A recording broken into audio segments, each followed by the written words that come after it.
Welcome to the draw for World Cup and Sea 2024, and thank you for watching. World Cup and Sea is organised by AJ Chambers. We are an award-winning recruitment and mergers and acquisitions specialist, shaping the futures of businesses and individuals in the accounting and legal sectors.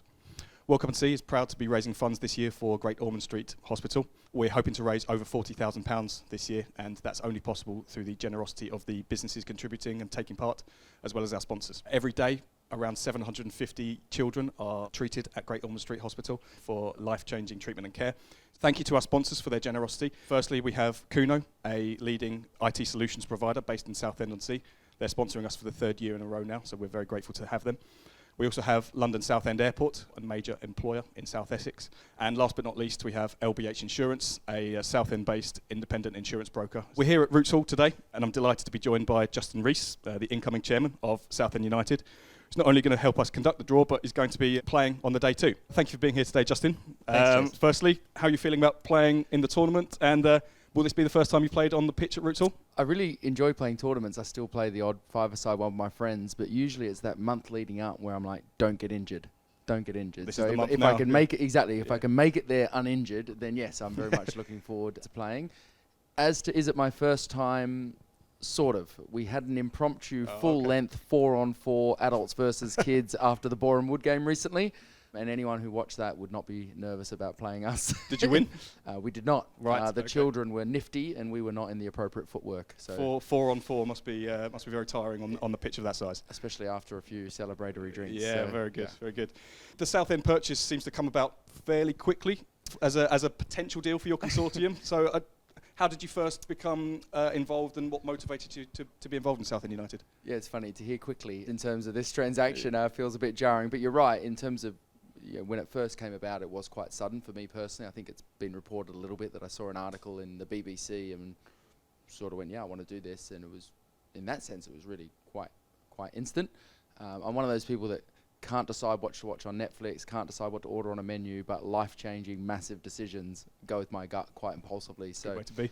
Yeah, when we saw Southend available, I was well up for it straight away. And as the consortium grew, they're all lifelong fans, as I think everybody knows. So for them, it was probably similarly, yep, absolutely want to be involved.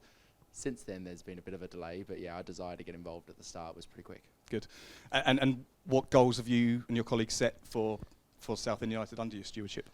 Well, I think the next chapter of Southend, no matter who is doing it, has to be stability in all sorts of ways, but ultimately financial security, so we can stop, all the threats and existentialism that goes with that. So to do that, we've got to do quite a lot off the pitch. We've got to restore Roots Hall, but we've also got to generate money when we're not holding 20 match days a year. So a lot of it will come down to the regeneration of not just the stadium, but the surrounding site, and then we'll do certain things at the training ground, and of course, whilst doing that, we also want to have a really competitive football team and try and win games. Really, financial security is what we aim to deliver over the first 5 years. Looking forward to next season, the club will be without points deductions, thankfully. So what do you think the fans can start to look forward to? Well, I think the signs are already there. We've fleshed out the squad since we lifted the embargo. We're finishing the season really, really strongly, and that's probably the best sign of what to expect next year. It's a dangerous game having expectations in football, right? I think it's fair to say we can look to next season with confidence. We've got a wonderful management team, wonderful playing squad, and of course they're supported by lots of people off the pitch. And I think it's a tough league, right? There'll be lots of teams going into next year thinking that this is their year to get promoted, and we'll be one of those. But all we can do, I think, is give as much support to Kevin and the broader football side as we can, because I think they've got a lot of potential in them if they get the right support off the pitch. Yeah, there's been some great results this year, and I think it's quite well documented. It's fantastic to have you and your consortium involved in this. Obviously it's a community event at heart. How important do you think it is for yourselves to be involved in the community as a club? I think it's everything. I think the club should be at the heart of the community, and not just geographically. It's nice that we're staying in the centre of town, but I think it's not just about watching 11 lads play football on a Saturday. It's got to be a lot more than that for it to matter. Certainly wouldn't do it if it was just about watching a team play on a Saturday, right? We've got to have really strong links with the community. We've got to be a good employer. We've got to be a good partner. We've got to support local charities, which is why it was wonderful that we could be involved in this tournament. Absolutely. And we've got to be really seen as a pillar in the community that people are proud of. And similarly, we absolutely need the support of the community to exist. We need sponsorship, and we need the support of, obviously, fans, ultimately, to come along and watch games with us and wear our shirts and wear our colours. So it's really a partnership, and playing that role and doing the community proud is really important to us. it's a goal that we've set for ourselves. Excellent. Yeah, I think everyone in the town is really excited to see that there's a positive trajectory for Southend United finally. Yeah, So it's particularly the football fans in the town as well. So looking forward to seeing what next season brings. Without further delay, Justin's going to help us to conduct the draw. The tournament is comprised of 32 teams, which is made up of 8 groups of 4. The top 2 from each group will go into the knockout stages. The organisers and sponsors have been pre-drawn to play in their own named pitches, and so they will avoid each other in the group stages. We will share the groups on the World Cup and Sea LinkedIn and Instagram afterwards, and you can find them in your tournament programme on the day. Justin, over to you. Would you mind drawing the first ball? 24. Number 24, that is RPG Crouch Chapman, a London-based accounting firm. So they go into Group B. Next, please. 32.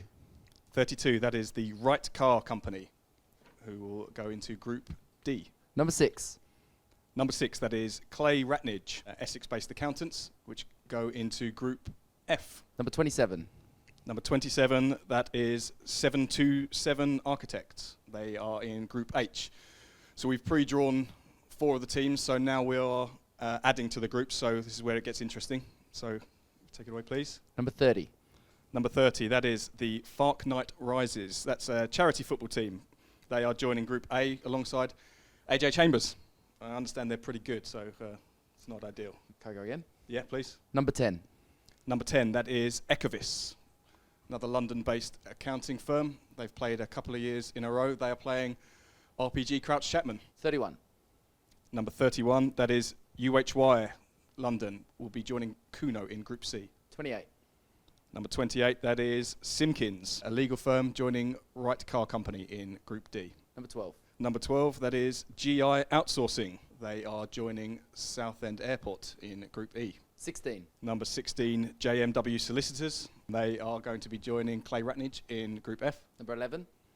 Number 11, EGL Home Care, a local business manufacturing firm who are joining LBH Insurance in an all Southend Group G so far. 21.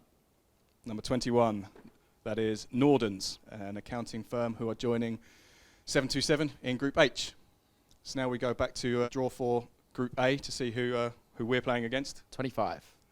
Number 25, Scrut and Bland, winners the last 2 years in a row. You are not going to be No, going I was far in this tournament. not hoping for that. Where are we? Number 5. Number 5 is Citron Wells, another London-based accounting firm who are joining 2 other London-based accounting firms in Group B. Number 4. Number 4, Calford Seedon, an Essex-based construction business who are going to Group C with Kuno and UHY. Number 1.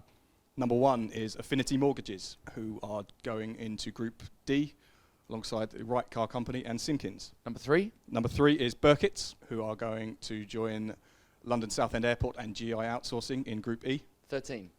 Number 13 is Gilbert and Rose, estate agents, and they are joining Clay Ratnage and JMW Solicitors in Group F. 29. Number 29, Simmons Gainsford, accounting business based primarily in London, who are joining LBH Insurance and EGL Home Care in Group G. Number 7. Number 7 is Cool Thing Records, independent record label in Group H, alongside 727 and Nordens. Consortium's not out yet, Justin.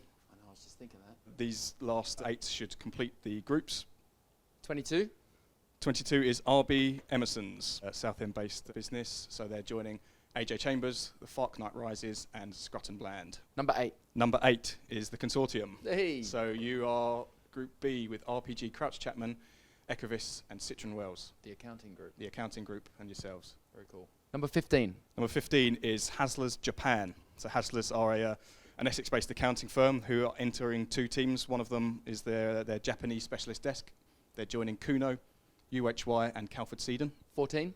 Number 14 is Hasler's. So they are separated in the groups, and they are joining the Wright Car Company, Simkins, and Affinity Mortgages. 18. 18 is London Process Centre, who have I think played in every World Cup and Sea so far.